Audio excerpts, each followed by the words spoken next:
Hey, Michael here at Embassy Suites in Brooklyn Center, Minnesota. We're doing a corporate headshot shoot at this hotel, and I wanted to show you guys a little behind the scenes.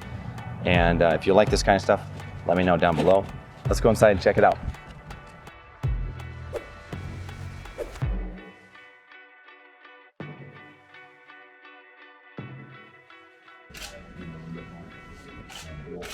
Very nice. We've got our setup here. I want to give you kind of behind the scenes look. We're shooting on the good old Canon 5D Mark III with a 70-200 IS. So we've got rolling stands on both these strobes. They're softboxes. This is a nice fill light on this one right behind me. I usually stand right here. I'll grab my camera and show you what that looks like. So I'm shooting here. Ben's approximately where they would be. You can kind of see the tape on the floor there. That's where the subject stands. Just mark it there so that they know where to stand. And over here we've got the main fill light with a grid on it. And in total we have 4 strobes. So we've got the fill, we've got the main light. This is just a background kicker to give a little splash in the background, little vignette around the subject. And then we've got this rim or hair light up there on a very low setting. This paper backdrop is just a Savage paper backdrop from B&H. Link to that in the description below. Some of the subjects, you know, elderly gentlemen, or even like me, I'm not that elderly, but I have a shiny forehead.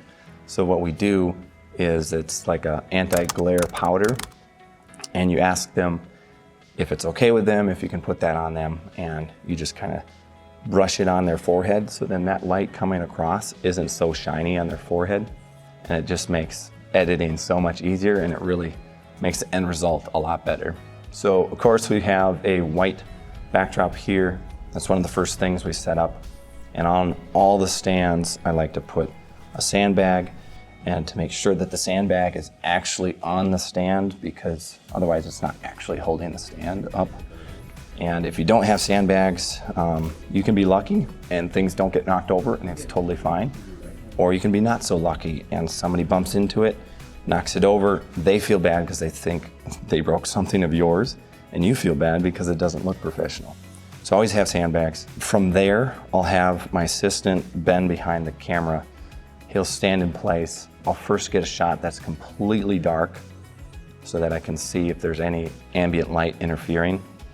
And then I'll go light by light, setting it up to make sure that it looks really great. And corporate headshots, they're not gonna be fashion shoots or anything. They're fairly typical professional headshots that they're gonna use on LinkedIn or their website or whatnot. I like to have all my equipment off to the side, organized as much as possible so it's not in the way for the subjects, and it looks professional. Try to keep it neat and orderly when you unpack things so that it doesn't look like you have no idea what you're doing.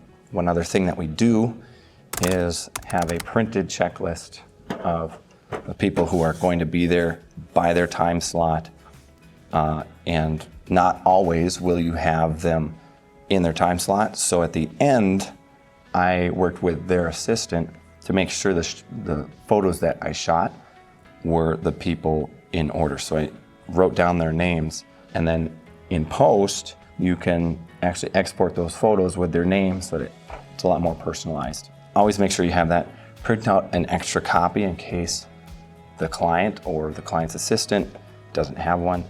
Just have redundancy that way. Even though we were ahead of schedule, as long as you get the shots that you need and that you promise the client, it's going to be a win-win situation, because the subjects who are getting photographed are able to go through as quickly as possible, but you're getting great shots. And if you can direct them as they're standing there, there's a lot of different personalities that'll come through.